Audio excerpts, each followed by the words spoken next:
Today special రాగి chocolate cake. ఈ cake ఇంత స్పెషల్ ఎందుకంటే మైదా కానీ పంచదార కానీ యూస్ చేయకుండా రాగి పిండి బెల్లంతో ఈ కేక్ని ప్రిపేర్ చేశాను.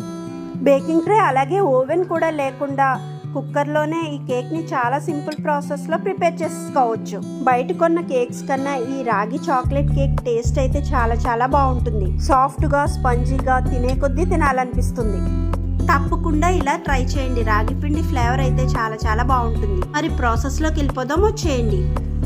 రాగి పిండితో చాక్లెట్ కేక్ ప్రిపేర్ చేసుకోవడానికి ముందుగా స్టవ్ వెలిగించి మంటను లో టు మీడియంలో అడ్జస్ట్ చేసి అట్ల పైన పెట్టేసి 10 నిమిషాల ముందు ప్రీ హీట్ చేసుకోవాలి. కుక్కర్కి ఆయిల్ అప్లై చేసి బటర్ పేపర్ సెట్ చేసి పక్కన పెట్టేసుకుందాం. ఇప్పుడు ఒక గిన్నె అలాగే ఇలాంటి ఒక జల్లెడ తీసుకుని అరకప్పు రాగి పిండి అలాగే అరకప్పు గోధుమ పిండి వేసుకోవాలి. ఇందులోనే 3 టేబుల్ స్పూన్లు cocoa powder, 1/2 spoon baking powder, 1/2 spoon baking soda వేసి బాగా జల్లించేసుకోవాలి. ఇలా జల్లించుకోవడం వల్ల రాగి పిండిలో అలాగే గోధుమ పిండిలో ఉన్న పొట్టంతా సెపరేట్ అయిపోతుంది. జల్లించుకున్న పిండిని పక్కన పెట్టేసుకుందాం.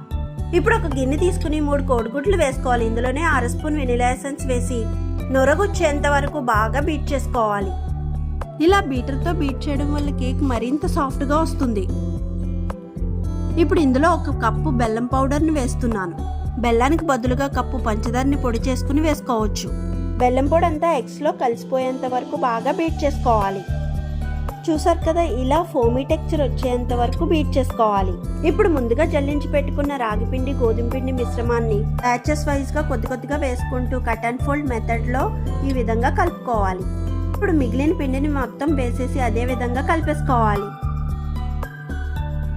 ఇలా కలుపుకున్న పిండిలోకి 1/2 కప్పు నూనెను వేసుకోవాలి. వెజిటబుల్ ఆయిల్ ఏదైనా యాడ్ చేసుకోవచ్చు. ఆయిల్ అంతా పిండిలో బాగా కలిసేలా బాగా కలిపేసుకోవాలి. ఇప్పుడు ముందుగా బటర్ పేపర్ వేసి సిద్ధం చేసి పెట్టుకున్న కుక్కర్లోకి ఈ పిండిని వేసేసి ఇలా 1-2 సార్లు ట్యాప్ చేసేసి ఏదైనా పుల్లతో ఇలా రౌండ్ గా ప్రెస్ చేయాలి. ఇప్పుడు కుక్కర్ మూతకి గ్యాస్కెట్ ఉంచేసి విజిల్ మాత్రమే తీసి మూత పెట్టేయాలి.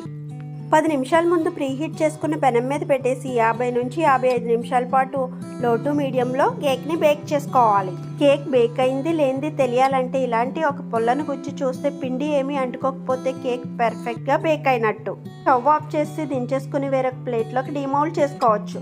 అంతేనండి, రాగిపిండి చాక్లెట్ కేక్ అయితే రెడీ. ఈ కేక్ చాలా సాఫ్ట్గా స్పంజీగా తినే కొద్దీ తినాలనిపిస్తుంది. టేస్ట్ అయితే చాలా చాలా బాగుంటుంది. తప్పకుండా ట్రై చేయండి. ఫ్రిడ్జ్ నుంచి తీసిన ఎగ్స్ వెంటనే కేక్ ప్రిపేర్ చేసుకోవడానికి పనికిరావు. 2 గంటల తర్వాత రూమ్ టెంపరేచర్కి వచ్చిన తర్వాతనే కేక్ ప్రిపేర్ చేసుకోవాలి.